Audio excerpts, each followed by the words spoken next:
It's time for Card Guys. And now, here's your host, Anthony Schulte.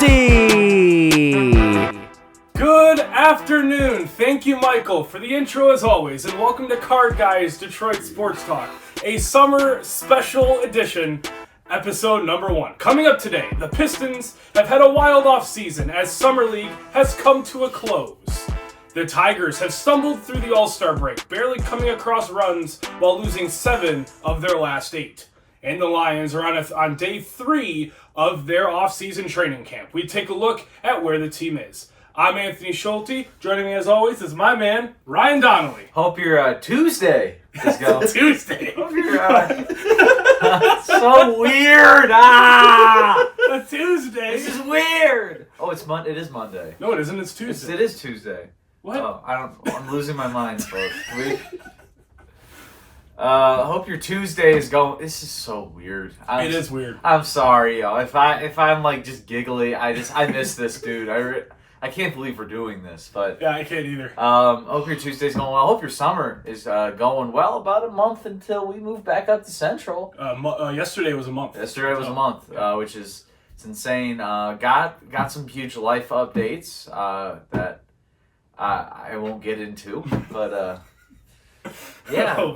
So you're gonna tease the viewers, but then not go into the details. In the words of Frank the Tank, always teasing, never pleasing. There's your zinger for you. We got Pistons are having an unfortunate off season. The Tigers not unfortunate. Maybe it's more a gamble, if you will. Yeah. Yes. Pistons are having a gambling offseason. The Tigers suck. Let's have a good show. All right. Right next to me, Mr. Michael Rosenkranz. This has been such a long time coming. It has. Yes, the three of us, we can't even tell you guys how much we miss this show ever since we ended our, basically, if you want to call it full-time, up at Central Michigan. Full-time 2 days a week. But we miss this. This has been in the works for quite some time, and we're so excited to bring this back with you during the summer because we got a lot to catch you up on. We do. All right, so first, we have been talking about doing something like this. We talked about it last summer.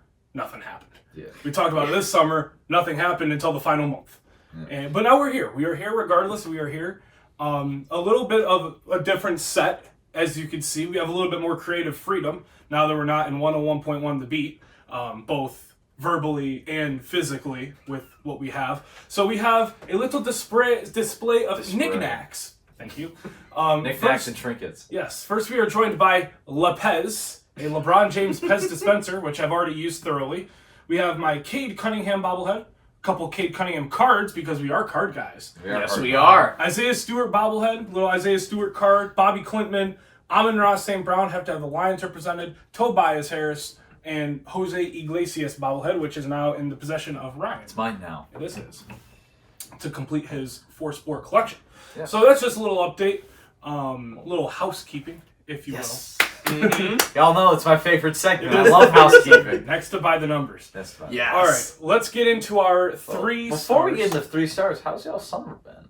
Yeah, talk about our summers. It's been good, man. So far. It's been good. It's been staying really, really busy. I no longer work at Taco Bell now. What? Because... Sorry, folks. There may be a cat joining us at some time. As we're they staring might jump out on this. at Anthony's cat, as she is literally right by our tripod. If the camera is right shaking, now. she is sniffing and licking the tripod. She's currently licking the tripod as we speak. Let's try and get you caught up to speed. This is a disaster waiting to happen. My summer's been going good. She's going up the pole. I no longer work at Taco Bell because I'm sure these guys might know, and for those of you out there who may not know,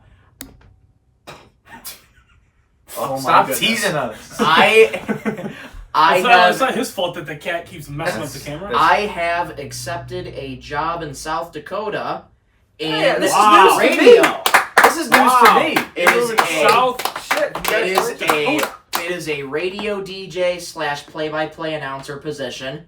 My on-air shifts from 12 to 5, and I literally move out there this Saturday. Oh, wow, this is So, huge news. It's coming up quick. Wow, thank goodness we got this in now. Yeah. My emotions have been up and down over the yeah. course of the last few months because I'm incredibly stressed with thinking about it. But you know what? I think it's going to be a really, really good opportunity. Oh, yeah. And I'm super, super excited to get started down there in South Dakota. Like, congratulations, man. Hey, Congratulations. thank you. This is news Thank to you. us. We had no. I mean, we kind of knew about South Dakota, but we didn't know you accepted the job. So Right. congratulations. Thank you. Congratulations. Thank you. Good for you. Yeah. Ryan, your summer? Oh, my summer. It's been good. We're working a lot. Starting today. I'm working 8 days straight. Cannot wait. I love everybody with my job at Illage Sports and Entertainment. Some exciting news that happened as of yesterday. Welcome to the club, sir.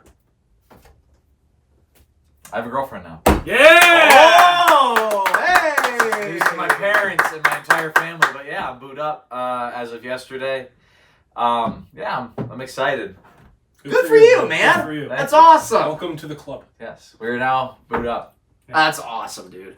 And it all happened during an episode of Monday Night Raw. It actually happened after. Well, same thing. But That's she did crazy. acknowledge our tribal chief. She calls him Aquaman. No. He's Roman Reigns. Yeah, but yeah. Anyways, shout out Emily, my There you girlfriend. go. There you go. Yeah. Hello. Anyway. This is Anthony. This is Michael. Hi. All right. Quickly, my summer. I've had a lot of fun. I've done a lot of fun things. Some unfortunate happenings have happened, but we get through them. We all know what we're talking about. Yep. Yes. Not going to harp on that, but no, I've had some fun.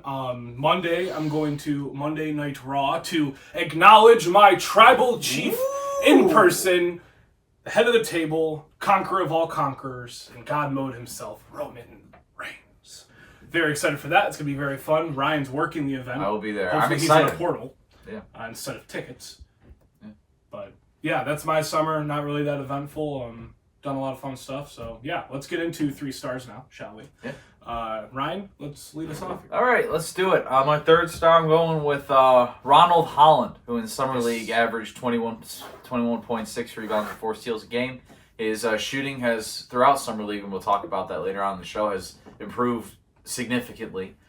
His hustle looked a lot better, too. We're going to talk about Ron Holland throughout our Summer League and off-season recap, but Ron Holland has looked phenomenal all of Summer League. He gets my 3rd star. My 2nd star, shout out my friend Garrett from Illich, a good friend of mine. We talk about this guy all the time, and he's really high on him, and he was really high on him in Summer League, and so am I. Terrence Shannon of the Minnesota Timberwolves. TSJ. Yes, TSJ averaged 22, 6, and 5 in the Summer League. He looked phenomenal. Did he win? Phenomenal. AJ Styles. I was going to say, was that Get ready to fly! He's having a great SummerSlam match, let me tell you. Oh, yeah. Dirty Dom. Anyways, did he win Summer League MVP? No, that was Knipple. Yeah. Well, he also did really well. I forgot about Knipple. But Terrence Shannon should have been Summer League MVP. He did really good. And my 1st star, I'm just gonna go with Riley Green. I mean, the Tigers, we'll talk about it later on in the show, have been struggling a lot. But Riley Green has been, I guess, a highlight piece. He's probably been one of the only Tigers. Not probably. He is one of the only Tigers so far since the All-Star break to have a run of some sort. Yeah. So Riley Green, good production from him as always. He gets my 1st star, and those are my 3 stars. You want to know a fun fact about Riley Green? Yeah. He's on pace for 212 strikeouts. You know who leads the Tigers' all-time single-season strikeouts? Cecil Fielder. I'm pretty sure. Cecil 175. Fielder. Wow. So Riley Green is on track to have the most strikeouts in a single season in Tigers history. Okay. Jeez. And that's not great. No, that's the But wrong side of history. It is, but he also hits a lot of home runs. And 25 home runs, like 60-some RBIs. No, he doesn't. No, 80. he's almost got 80. I think he's got Am I like thinking It's somebody 79 or else? 80. 79 or 80. 79. Are you thinking of Torque? 79. That has only 16, Yeah, I'm thinking 20 of plus Torque. home runs? Yeah. Okay, well, Michael, 3 stars. All right, my 3rd star is going to be Vladdy Guerrero Jr. On, let's see, it was July 20th, so 2 days ago against the Giants. He had 3 at-bats, 2 runs, 2 hits, 2 RBIs, 1 walk, and a home run. So very, very productive day for Vladdy Guerrero Jr. Blue Jays are on an 11-game home winning streak, which is the most in franchise history right now. Wow. So the Blue Jays are looking pretty solid right now. Vladdy Guerrero Jr. has always been a really solid piece for the Blue Jays. Big for them that they brought him back. My second star, I'm going to go Will Vest. You know what? For as much as the Tigers have been struggling, and we'll talk about it, Will Vest had a surprisingly really good outing against the Rangers. 1 1/3 innings pitched, no runs, no hits, no walks, 2 strikeouts. Dude was electric at shutting down the Rangers. Offense wasn't even there. Skubal had strong innings, and then Will Vest had to close it out for us. Got the job done. He's got his ERA at 2.23, 50 strikeouts, .99 whip. Pretty solid stuff from Will Vest. My first star, I'm going to go Scotty Scheffler. Delve into the world of golf a little bit. Took mine. Oh, sorry, It's Ryan. all right. You're fine. Scotty Scheffler, what is there to say about this dude other than he just coasted his way to the finish in the 153rd Open? Yep. I mean, can you think of a guy who's got a 4-shot lead and is just so dialed in that nobody's even going to come close to him? Tiger Woods, Roy McIlroy, Justin Thomas sucks. There's a lot of guys I can think of. I mean, Scotty Scheffler is one of those guys. Right. The guy. The runner-up was Harris English, and he shot 13 under par. Scotty Scheffler finished with 17 under par. He was incredible. The dude is world number 1 for a reason, and I think he just, with that win, I think he completed the 3rd leg of the Grand Slam. I wouldn't know. Which is... It's Presidents, U.S., PGA Championship, Masters. I think that's it. I think there's one more. Wait, yeah, it's those 4. It's Presidents Open, U.S. Open, PGA Championship, and Masters. I think so. So yes. he won the Masters. I'll have to double check on that. Because Rory won the Grand Slam this year. Yes, which was so awesome to see. But good job on Scotty Scheffler. He just continues to dominate in golf. Those are my 3 stars. All right, let me hit my 3 stars real quick. Third star, Zach McKinstry. CMU player, first CMU player in 60 or 80 years to go to the All-Star game. About 60. 1971 was the last time. So, yeah, Zach McKinstry just gets a star for being there because there's not much else going on. Nope. My second star, Tarek Skubal, as always, just an incredible, electric start. 11 strikeouts, 0 walks, mowing down the Rangers. He had a great start. He's my second star. My first star, Denise Jenkins.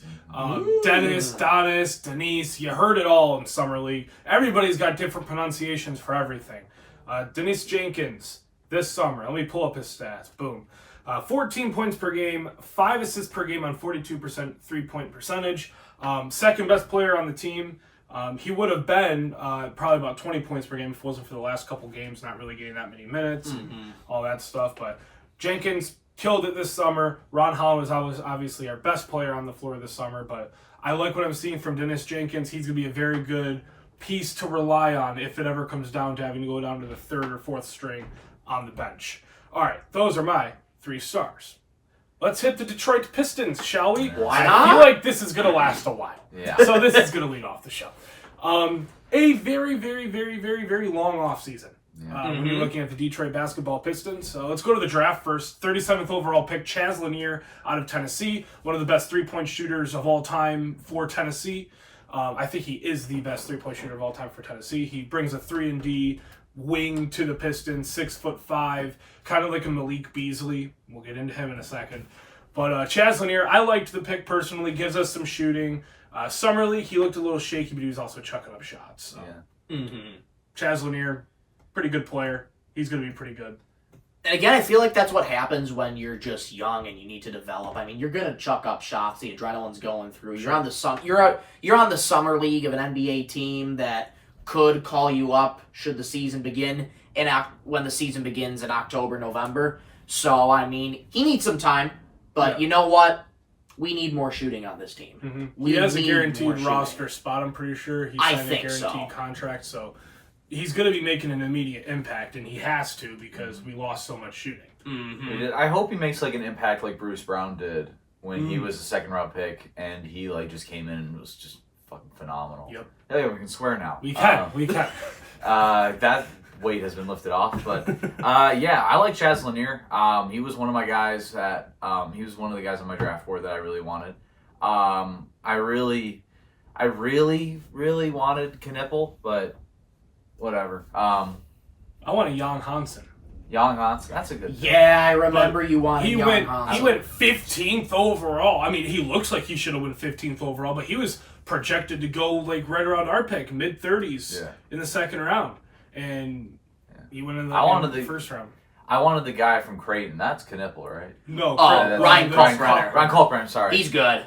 That's the guy I'm mixing up with. Wrong K. Sorry, I haven't watched a lot of basketball this summer, and I apologize.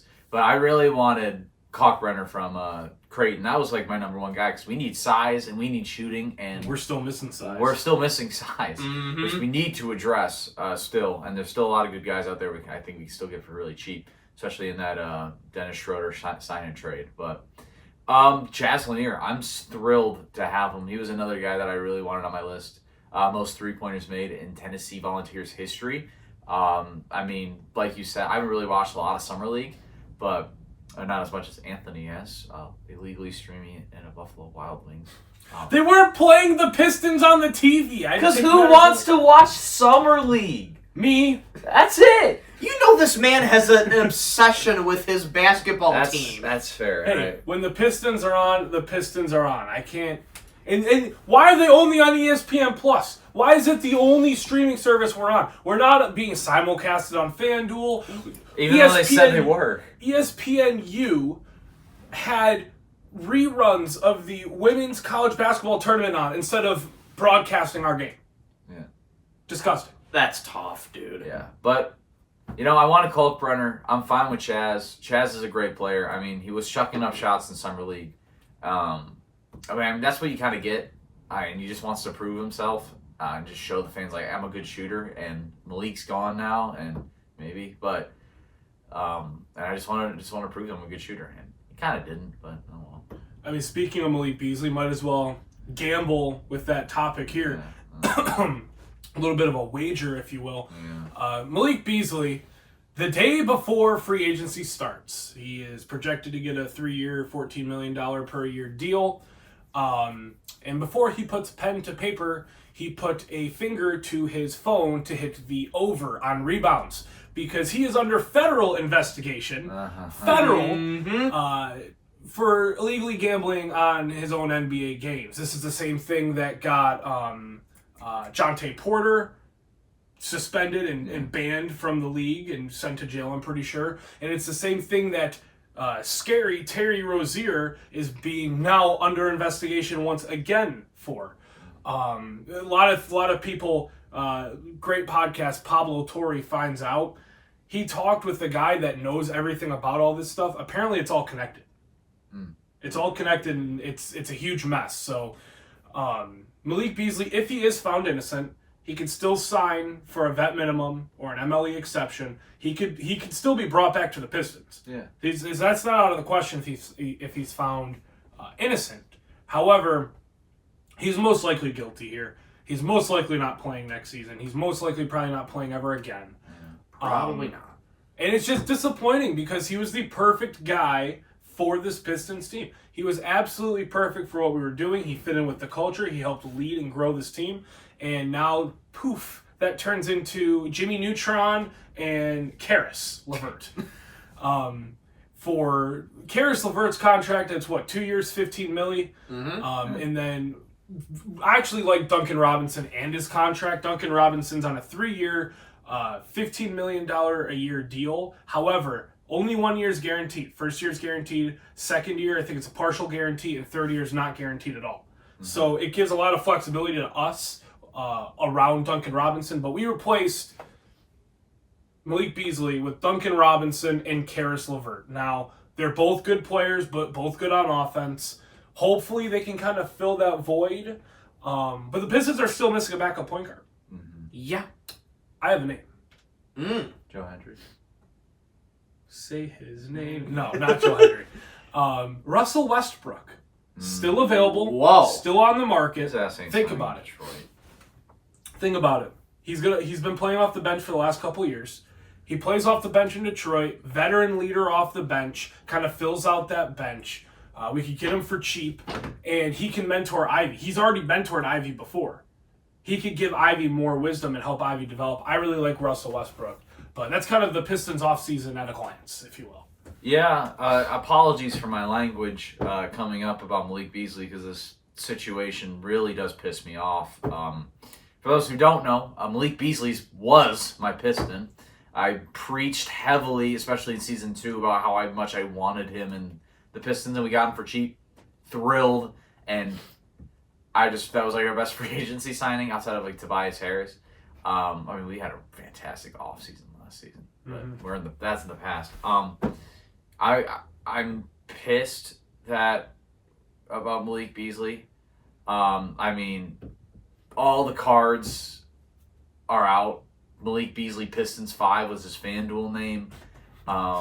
You could watch on film. It could be lackadaisical defense or just slip-ups, but if you take it in the context of gambling, then you kind of realize, oh yeah, he bet on the games that he's playing in. He's betting on his team to fucking lose. That's ridiculous. Also, there's a clip where they were down by 8 with, I think it was like 5 seconds left, and Malik Beasley sprinting up the court on a fast break layup as time expires to make it a 6-point game.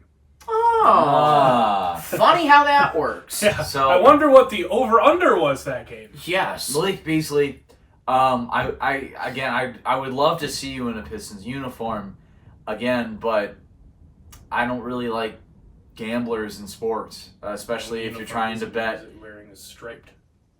What? The only uniform he's be wearing is striped. Jeez. That's crazy. But I love you. I still do, but I'm sorry, your ass is not coming back on the Pistons. But anyways, we lost. He had 319 threes last year. Mm-hmm. Duncan Robinson, who we got for a really good contract, got 270. We're losing out on 49 3-pointers. That's a lot. And especially with this team who, for the past 15 years, has struggled to find a shooter that's not named Luke fucking Kennard. It's ridiculous. Duncan Robinson, don't get me wrong, fantastic shooter. I love him. I've watched him at Michigan. Love the guy. Karis LeVert, he's not a good 3-point shooter, but he's a good playmaker. He's a good slasher, but we need a 3-point shooting. Chaz, I don't know if it's going to cut it. It's going to take time. You got sure. Duncan. You got Duncan Robinson, who's a great 3-point shooter. He's going to fill the void, I think, fine. Karis 37%. It's okay, but it's not going to equate to Beasley. It's not going to equate to Beasley. You're right. Again, I think the way we pivoted, I think we did a good job with Duncan and Karis. That's the only way you can pivot. Yeah. You think about it. We're dead set on Beasley with that money, and last second you're told, hey, by the way, federal investigation, this guy, don't sign him. And now, with a day left going into free agency, you have to pivot and have brand new conversations with dudes that have had conversations before with other teams. Maybe Trajan knew, before drafting Chaz. He didn't? No, he said he had to pivot last second. Really? Yeah. So, given that circumstance, I don't think we could have done much better. I think we did as much as we could do. And best case scenario, he's found innocent. You sign him to that mid-level exception or vet minimum. Mm-hmm. I don't want to see him run plays. I'd rather have Duncan Robinson run plays off the bench than Malik. But I don't even want to see Sasser run off the bench. No, he's an off the ball guard. He is not a good playmaker. I think he's a good shooter. He's a good scorer. He just can't run an offense. He couldn't run an offense in Summer League last year. And that's why I'm scared as Marcus Sasser as our backup point guard. He can't run an offense. Russell Westbrook's a name that I like. I don't think he's coming. I think he's going to New York. I think he's going to the Knicks. He could be going to the Thunder. He could. I want to see that too. Everybody's reading Chris Paul and Damian Lillard. That's awesome. But Chris Paul is another guy I wanted. But Russell Westbrook's not coming to Detroit. I don't think that's ever happening. Unless for some reason that Trajan decides, okay, maybe Karis LeVert is not the guy to handle, the ball handling duties behind Cade. He's probably going to be. He's probably going to stagger Ivy too. That's his thing. Probably going to get staggered. Ivy's going to come back, so you got to consider Ivy as well. He averaged 18 points a game and shot over 40% from three. I mean, he only had half a season, but if you think about it, that's the same production that Beasley gave us for the most part, just a couple more points a game. So Ivy's coming in to replace him down that stretch, and you stagger Ivy. That's really the only option. That's really all you can do. And that's all. And if that's what worst comes to worst, I'm fine with that. That's what we're gonna have to do. It worked last year, so if it ain't broke, don't fix it. Until we got Dennis Schroeder, and Schroeder worked fantastically. But all right, Michael, anything on the Pistons before we move on? Yeah, really just the main fact that Malik Beasley utterly just effed over the Pistons. Yeah. And how disappointing it is when this headline came out. How are you $27,000 in debt with your freaking barber? Right! How are you in debt with a barber? He cuts your hair. How many haircuts What's 27,000? 27,000. I'm gonna do this right now. Isn't he also in debt trouble with his dentist? Yes, with his dentist. With his dentist Let's just say he gets a $40 haircut, which is already double the amount it should be. I get 30. This was that $30. is 675 haircuts in debt. He is, and that's assuming he pays double the amount because it's a cool barber. I don't know. That's ridiculous. That's ridiculous. The amount of debt that he's in. And you signed $6 million. That could have paid for everything. Right! Apparently, when he signed with us for $6 million, he was in more debt. He had no money. Eddie Curry over here. Yeah, it's just ridiculous. You have this is more general in terms of athletes, but when I see articles that athletes are doing dumb stuff and like tech athletes, you hear about getting arrested and doing all these dumb things. You have the entire world at your feet.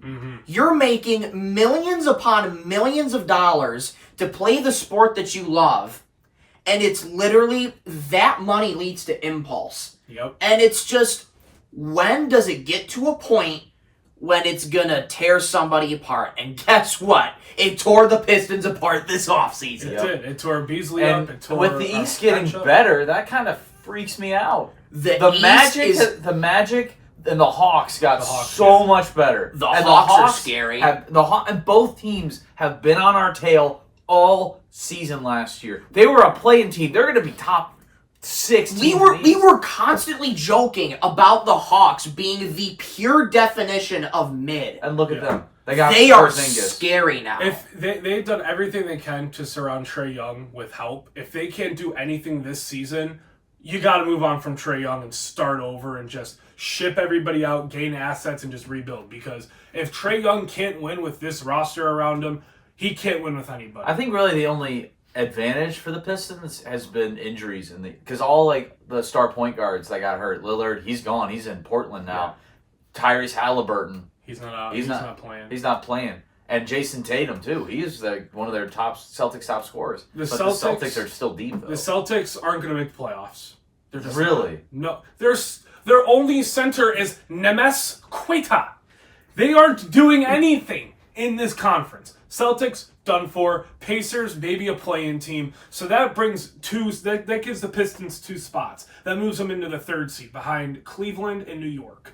Cleveland and New York are going to be the 1 and 2 seed. Don't know which one's going to be where. That's going to be where they are.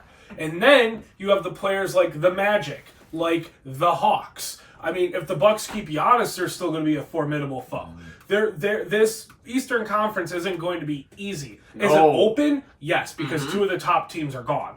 However, it's not going to be easy. The Pistons are better than the Knicks, in my opinion. When you go head-to-head, the Pistons play the Knicks better than the Knicks play the Pistons. Pistons proved that in the playoffs. Pistons proved that in the regular season. The Cavs have our number, but is Cleveland going to be that good again? Look what they did in the playoffs. When you come down to it, they weren't good in the playoffs. They haven't been good in the playoffs since LeBron left. So we'll see all that. That's the NBA. That's Pistons. Coming up after the break. Oh, we have a break. Yes, we have a break. Coming up like old times, man. We have the Detroit Baseball Tigers and the Detroit Football Lions we're going to get into. You're watching Card Guys, Detroit Sports Talk. We'll be back right after this. Sports cards, signed jerseys, signed helmets, and more. Miller's Sports Cards and Collectibles is your one-stop shop for all things the hobby. Make sure to check them out down Mission Street in Mount Pleasant, right past Meyer. Miller's, sports cards, and collectibles. Card Guys, Detroit Sports Talk. Join Michael Rosenkranz, Sports take precedence over academics. I agree, but Ryan Donnelly, Corbin Burns, who is their big ticket J13 item. Scooble is with us. Scooble's our big ticket Did J1. you just call Tarek Scooble James? and Anthony Schulte. I have an issue. You have. There is no break. It's a constant grind. It's an unbreakable cycle. Yeah, it's. As they navigate through the Detroit sports landscape. Live Mondays and Wednesdays at 7:30 a.m. on 101.1 The Beat in Mount Pleasant and at 11 a.m. on YouTube. Card Guys, Detroit Sports Talk. Welcome back, Card Guys, Detroit Sports Talk. Ryan Donnelly, Michael Rosenkranz, and Anthony Schulte here with you on a fine Tuesday. Weird. That's never been said in Card Guys history, No. but now it has. Let's get into the Detroit Tigers, shall we? Yeah, it's been a bit of a rough streak here. Let me pull up the Tigers' most recent games, shall we? Let's just go over this Can we not heartbreak. do that? Oh, no, we're doing it. Because Gosh welcome to darn the it. world of journalism. I hate this. Ever since the Tigers went on a huge winning streak, actually, it started when we went to the game. The for Card Derek's Guys birthday. curse! It's the Card Guys Derek, curse. I'm blaming you. It was your idea to go to that game, and now look at us. We lost seven. We lost 7-3. out of our 8. And then we lost 12-3. And then we lost 15-7. And then we lost 8-4. Then we lost 2-0. Then 4-1. We pulled some magic out of our ass. Won 2-1 when Scuba was on the mound. We won? And then we got obliterated by the Pirates and Livy Dunn's boyfriend. What a disgusting stretch of games we've been on. Yeah. And I blame us. Because we went to the game. It's our fault. We went to the game and this started. I didn't even realize until this minute that it started when we went to the game. I was literally Folks, about to you've bring heard of that the up. curse of the Billy Goat. Now you got the curse of Card Guys. This is the Tigers version of the Bobby Lane curse. Yeah. Oh, man. The Card Guys curse. Folks, Card if Guys the curse. Tigers suck, blame us. Yep, blame us. But the Tigers, the bullpen has been atrocious. What It's happened shit. to Tommy Canely? What happened to Tommy Canely? His July's been atrocious. I literally have it right here. 14 runs earned in 4 1/3 innings, 6 walks, 2 home runs allowed, and only 3 strikeouts in that span. That's awful. What are we doing? Yeah, that's bad. That's bad. That's not good. Jack Flaherty, by the way, I don't want him on this team anymore. Jack I'm so tired Flaherty, of him. complete bust, bringing him back. I'm so tired. He has one good start every 4 terrible starts. I mean, it's god-awful. Granted, he only gave up 3 runs yesterday. Sure, he only gave up 3 runs. Wow! But those are 3 runs that lost us the game. And those first 2 or 3 innings, he had 73 pitches in 3 innings. He got done with the 3rd inning in 78 pitches. 78 pitches. 78. All 3 of those runs were in the 2nd inning. And in that second inning, I think he had 34 pitches. Yep. And every single inning, there were multiple ducks on the pond. Yeah. Multiple. Just I was sitting at the dinner table trying not to scream expletives because I was watching just such a disgrace in the mound. Am I overreacting? Probably a little bit. Did I maybe compare him to Kenta Maeda? Maybe I did. Maybe I did in the heat of the moment. Maybe I did. Oh, maybe I did in the heat of the moment. But that's how infuriating it is to watch Jack Flaherty pitch sometimes. It's infuriating watching him pitch sometimes. It truly is. Because you know he has the stuff. Yeah. You know he has the stuff. He does. I mean, it's the whole, like how, let me get my words right. The Red Wings have their bad month, March. Yeah. Mm-hmm. July has been notorious for being the bad month for the Tigers, so I'm not surprised that we're going on this slump. That's what good teams do, right? Like, we go on It's slumps. 162 games. It's a 162 game season. We're on game 102, so I'm not worried at all. But changes need to be made. I'm glad that we called up Troy Melton yesterday. Yes, he's making his we debut today. need a lefty, and we got one.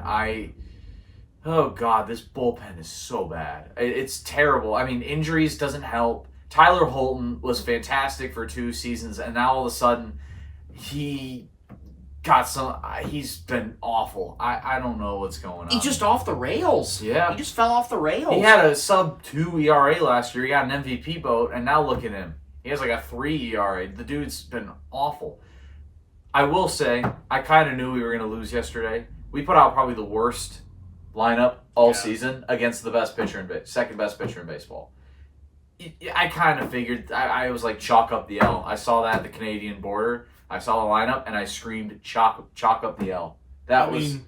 The offense has also just been terrible. Outside of Riley Green. Of Riley Green, the offense just has not been getting it done when you have runners on base. They haven't been getting it done with runners on base. That was the beginning of the season problem, too, and now it's coming back to haunt us. Yeah, I mean, I feel like everything's going to work out. It's a long season. This team's a good team. It's still the best team in baseball, in my opinion. They're going through a rough stretch. Look, the Dodgers lost 6 in a row, and they're just fine. Same thing. They won the World Series last year. I mean, am I concerned? A little, but I think we do have to go into Philly this week.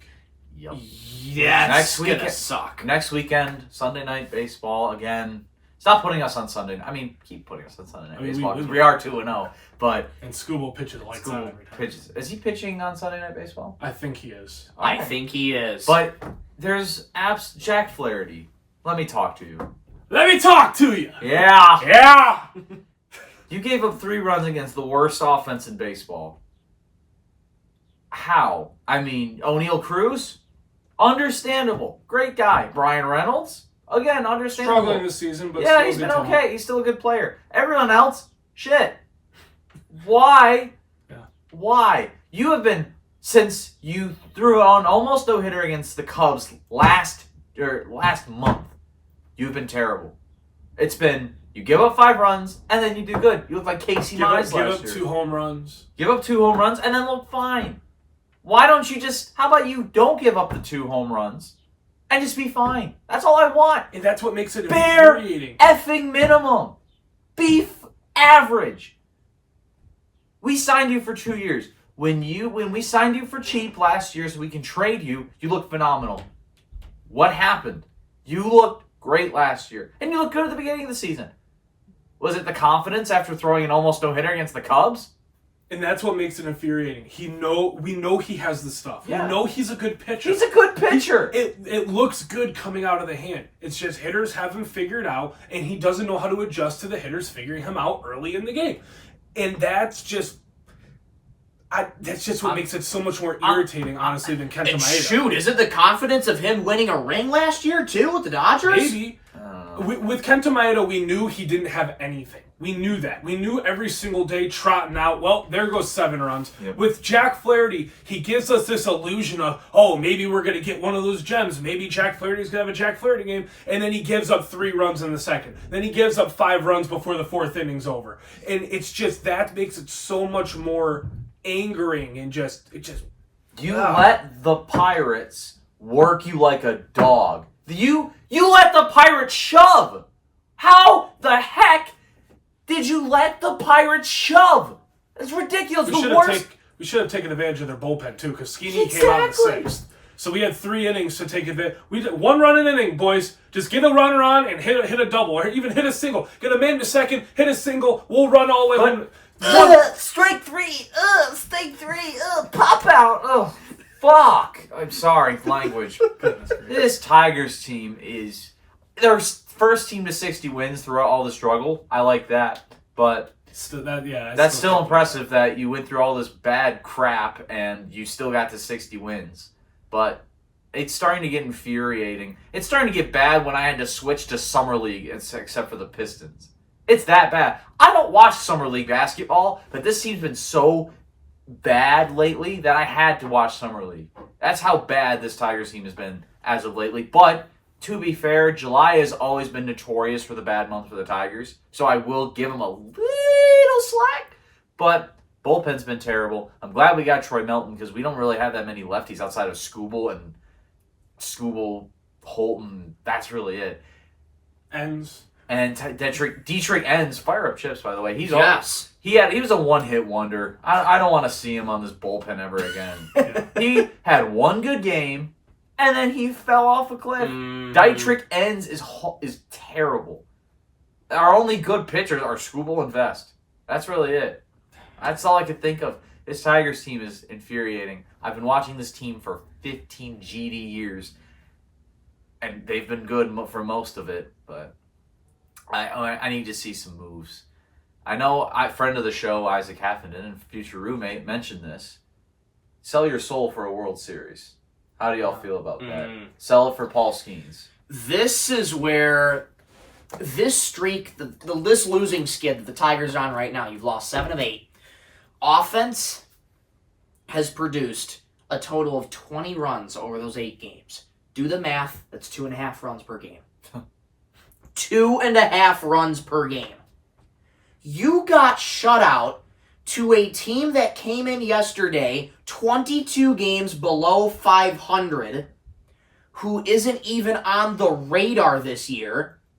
And then, as soon as I saw the pitching matchups for tonight, I was out at the wood shop with my family yesterday. Shout out you guys. And literally, as soon as I walked in, saw the pitching matchups, Tigers are about to start. Flaherty versus Skeens. I said, oh boy, Skeens is going to kill us. And what did he do? He killed us. So, yeah. What's even more infuriating is the Tigers had their chances.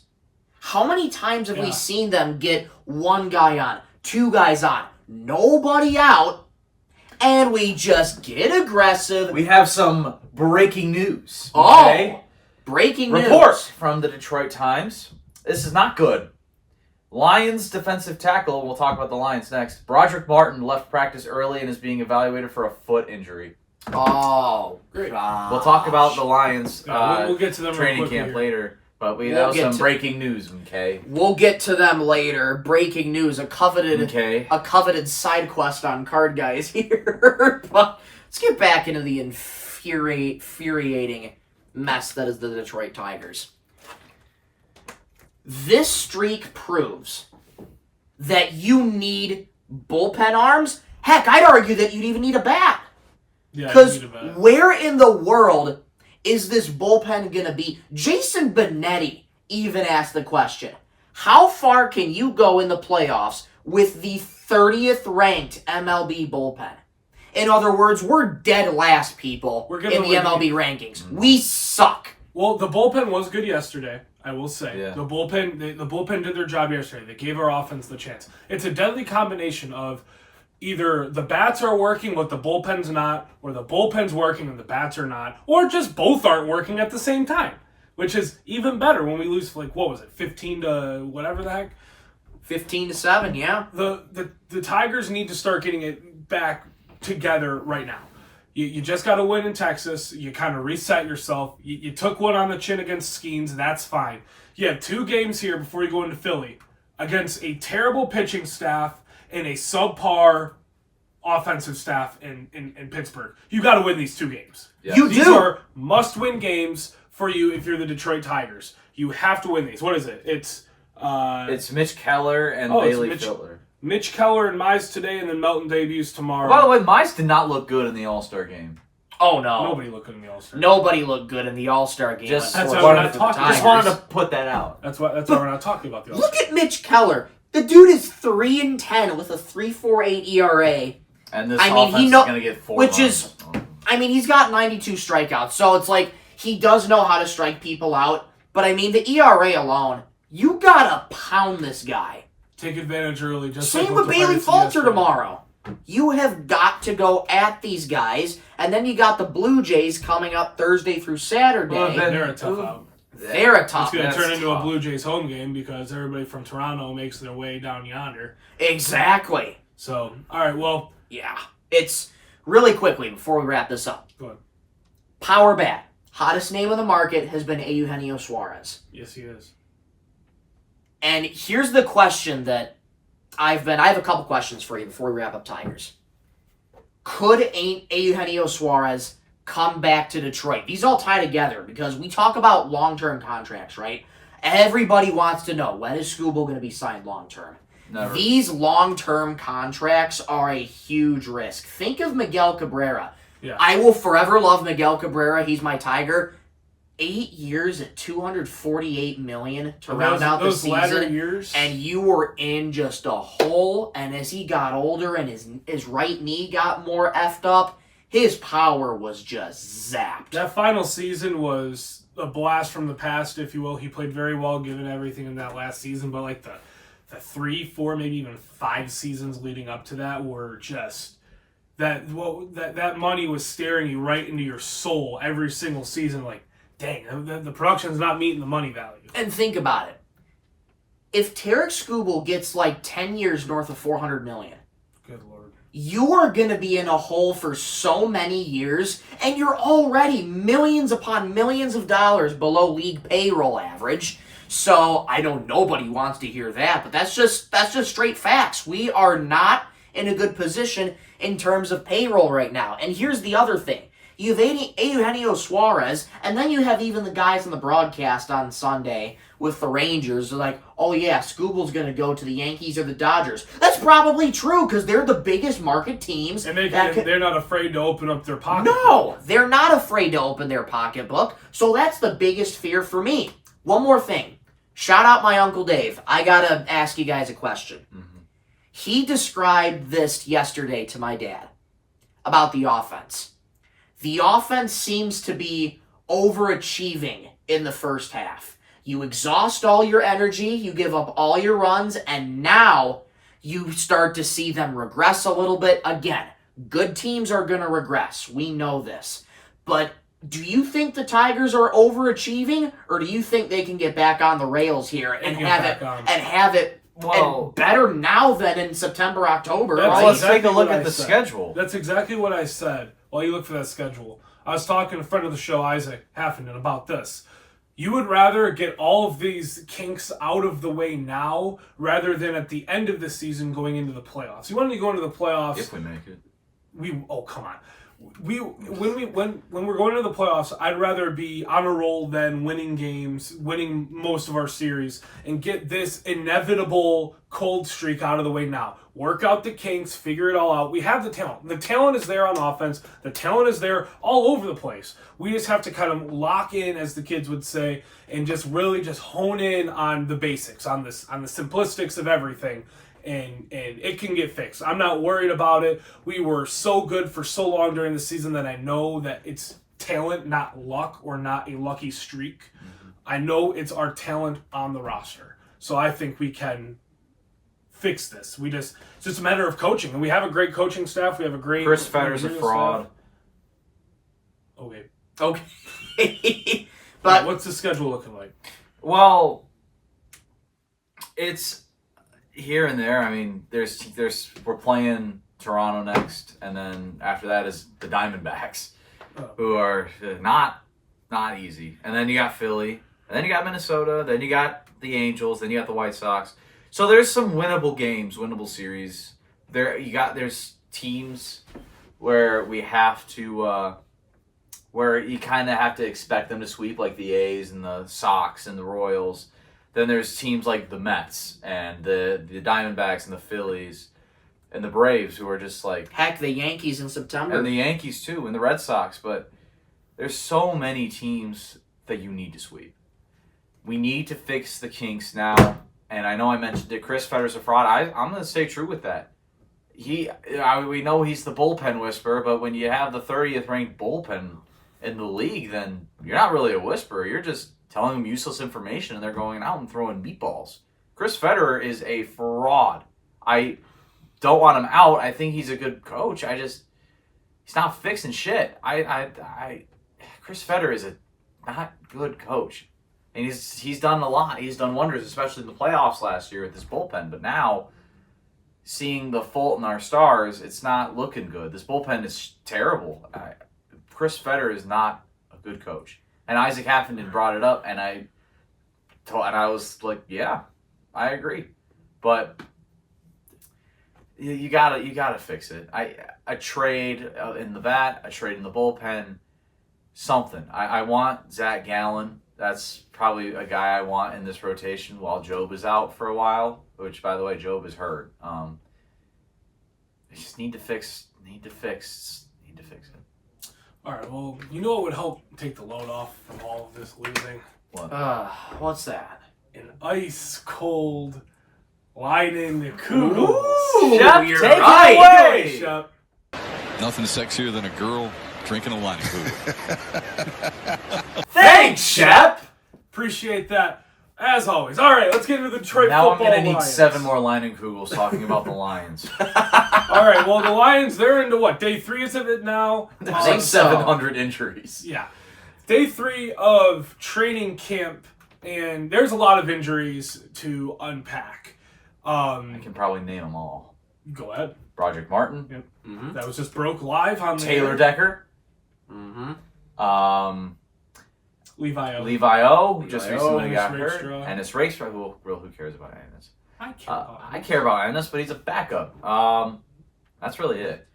Well, you also have Mekhi Wingo, Yeah. Josh Pascal, Yeah, that hurts. Aleem McNeil as We well. have more breaking news. This is Okay. I don't know if it's breaking news, MK, but from Colton Pouncey, Alex Anzalone just spoke and said he wants to retire a Lion. He deferred contract questions to Campbell and Holmes, but he has an extension, a desire for an extension, and he's frustrated it's dragged out this long, but he wants to retire a Lion. Heck, Alex Anzalone's hurt. He's got a hamstring injury. That's true. But, oh gosh. Go ahead, Anthony. With what? What you were about to say. I was just going to talk about one thing that I really like from this training camp so far, and it's the running backs. I really think that the X factor to this team with, we lost Ragnow. We lost Zeitler. We lost Zeitler. We've lost some pieces on the offense. What I feel like the X factor of this offense would be, one, Tate Ratledge. He's going to be a dog. He's going to be I really like him. I'm really happy we finally signed with that rookie contract. And I'm really excited for what he's going to develop into because, whoever gets thrown into the fire on this offensive line works. And they get very good very quick. However, the 2 running back system we have with Gibbs and Montgomery, that's going to be the X factor in the Lions this entire season. Look, J-Mo's going to be really good. He's got to prove it year once again. Amon-Ra, we already know he's incredibly good. Khalif Raymond, he's back, correct? No. No? Who's Who's our third wide receiver? Probably Isaac Probably Tesla or Tim Yes, Patrick. Tesla and Tim Patrick. No, he's on the team still. it looks Oh, I thought you were talking about injuries. like. No, I'm talking about just on the team. Oh, yeah, he's still on Yeah. the team. So we have a little bit of depth at wide receiver. However, I think the X factor is going to be this running back room. And it's so exciting having such a dynamic running back room, something that not a lot of teams can say they have at all. I think we're probably one of the only teams that could say they have this dynamic of a running backs room. I think that's going to be so good for this season. And it's something a lot of people are noticing at training camp as that this is going to be the Lions' bread and butter this season is this running back duo.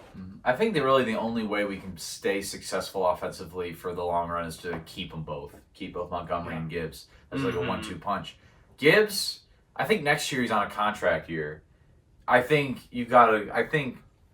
next year, I'm looking at next offseason. I don't know why. But you got to lock up Laporta, who was my Lion, and you got to lock up Gibbs long term. Yeah. And then you have Montgomery till 2027. And don't forget about Hutchinson, too. And Hutch too. I think there's a lot of money this year's on his, spent. This year is his contract year. But I mean, this running back room, and we've seen it for the past 2 seasons, has been phenomenal. I mean, Montgomery is the best power back in the NFL, and you got Jahmyr Gibbs, who's one of the best speedsters in the NFL. He's not the best running back. That's Saquon Barkley, in my opinion, but he's one of the best. number 3. He's top 5. You have 2 top 10 running backs in your repertoire. And one of them's top 3. I think Gibbs is the third best running back in the National Football League. Exactly. Barkley, Henry, Gibbs. Just like that. You know who I want as our backup tight end? Who? Noah Fant. Just got released by the Seahawks. Dude. I like Noah Fant. He can come in when Laporta's either struggling or, God forbid, Laporta gets hurt. Noah Fant. I like Noah Fant. I think we could probably get him for probably pretty decent money. Unless he got signed already by somebody. But he just got released yesterday. I thought he just signed with the Dolphins. Noah Fant? No. Somebody got signed. Some tight end got signed by the Dolphins. I don't know who. I don't think it was Noah Fant. Oh, no, you're No, thinking it wasn't of Noah Fant. You're thinking of Jonnu Smith. Jonnu Smith. Jonnu Smith. That's yep. He got traded away. Yeah. But that's who. To Pittsburgh. Shout out Pittsburgh. They're going to win the AFC North anyways. You know what? The Steelers are the Clippers of the NFL, and the Clippers are the Steelers of the NBA. The unction. It's the unction. That's what it is. It's a bunch of old heads hanging out on the team. Hey, I still stand true. I think the Clippers are my dark horse to win the West. Yeah, if they don't fall apart off the boat, if the myth doesn't if fall they off can the get boat. their AARP, then Oh my gosh. anyways, I don't want to shy away from the NFL, but I think my biggest worry obviously has been injuries. I thought we were done with the injury bug. Guess we're not. No. No. It comes back to haunt us. I can't wait to watch Lions snaps, and every time they snap the ball, I'm just gonna go, or like just curl up in a ball and just be like, oh, please don't get hurt. Please don't get hurt. I'm not looking forward to that. This Lions season is going to be scary, in both an injury sense and just a schedule sense. So the schedule's a gauntlet. The schedule is Home schedule, easy as pie. Road schedule, holy crap. Yeah, that's We're in We're in for a treat. We're in for a treat. Literally, the first regular season game is at Lambeau against the Packers. I'm not scared of the Packers. Home against the Bears. Ben Not Johnson's reunion at Ford Field. Not scared of the Bears. I don't care. Ravens in Baltimore. That's our first loss. Home against the Browns. Easy win. Road against the Bengals. I think we win that one. Road against the Bengals. Road against the Chiefs. I think we beat the Chiefs. Home against the Bucks. I think we beat the Bucks. Home against the Vikings. I think we beat the Vikings. On the road at Washington. They're frauds. Road against the Eagles. Eagles, I think we lose that one. I think we'll lose against the Eagles. Home against the Giants. Win. Home against the Packers. Win. Home against the Cowboys. Blowout. Road against the Rams. I don't know about that one. Home against the Steelers. Win. Road against the Steelers, Vikings. By the time we play the Steelers, half their team's going to be injured. They're so dang old, so I'm not scared of the Steelers. The unctions. I'm not scared of the Steelers either. You got Aaron Rodgers walking out there on a cane at quarterback, trying to run it back again for another Achilles is season. hanging on by a thread. Y'all remember Exactly. that DK Metcalf's on the Steelers? Yeah, he's probably one of the That's youngest right, players. he is. Oh, That's really the only thing Oh, that man. frightens me. all right, So- last final thoughts about the Lions. Final thoughts? Training camp, has looked solid outside of injuries. I want to see Isaac Tesla at that wide receiver 3 or 4 spot. Tim Patrick's been filling it really well, but we need to get younger. I think we need to get younger at that wide receiver 3 spot. And I feel like Isaac Tesla, who I've been really high on since we've drafted him, I really want him at that wide receiver 3 as that plug and play guy. When it comes to offensive line, I'm a little scared, especially Decker, who the last half of the season has been dealing with some injuries here and there. He's our oldest guy on that offensive line, who next to Ragno, who retired, which that was smart.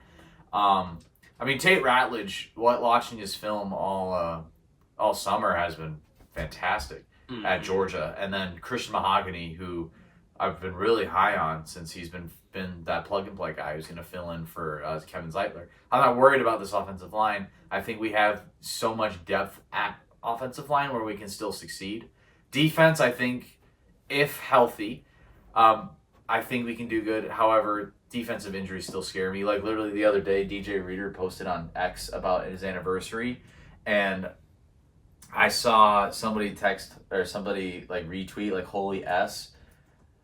Hope DJ's okay, and then I clicked it, and it was his anniversary post, and my heart dropped to my balls because that's even an injury post, even a post from a defensive player gets me scared about this injuries. I just pray for health. I pray for him every day.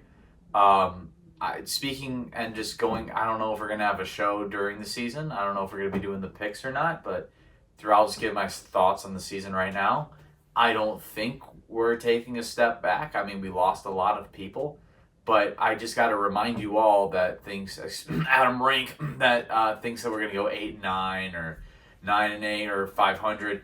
We were the best team in the NFL last year, and we had 20 guys on the IL on defense. We're going to get most of those guys back, and throughout the season, we're going to get McNeil back. We have one of the best cornerback rooms in football. I forgot we got Amik Robinson back. Who was a dog, especially towards the back half of the year. Got to remind y'all, even with all these injuries, we were the best team in the NFL. We're getting most of those guys back. We're getting Hutch, who's been running and doing snaps all training camp. We got DJ Reed, who's one of the best lockdown corners in football.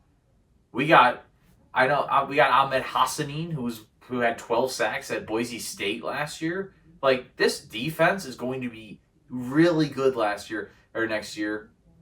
And we haven't been injured yet. Offense has still stayed the same. The only thing that's changed, and I feel like that's such a casual take that we're going to get bad, is that we're going to get worse as coordinators. Which, yeah, it sucks that we lost Johnson and Glenn, but we got Kelvin Shepard, who, when we had 12 men on the field in the playoffs, was the only coordinator who pointed it out.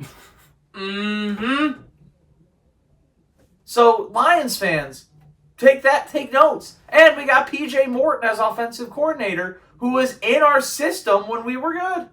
So, I don't want to hear, we're going to take a step back because we lost both Ben Johnson and Aaron Glenn. Shut up if you think that. Because we're going to go 13-4. 13-4 is our ceiling. 11-6 is our floor. Yeah. There, I said it. My prediction is 12-5, so it's right in the middle. I'm predicting at least 11 or 12 wins. I think 13 wins is our max next year. I mean, this road schedule is pretty tough, but when you think of, we were 15-2 last year with all these injuries. I mean, yeah, we lost a lot of coordinators and they got to learn a new playbook. It's going to be a lot more simpler. No trick plays. Sorry. If you're a Lions fan that hopped on the bandwagon because of the trick plays, hop off. Mm-hmm. And expect a very trickle down offense. But you're not going to get somebody completely who doesn't know what they're doing. John Morton already knows sort of what we're doing. The dude was, if you want to go back to, he was senior offensive assistant role at the Lions back in 22. So he was literally front and center with what Ben Johnson was doing. Yeah. He already knows what Ben Johnson was doing. Now he's with the Bears, but it's like, you're not going to get anybody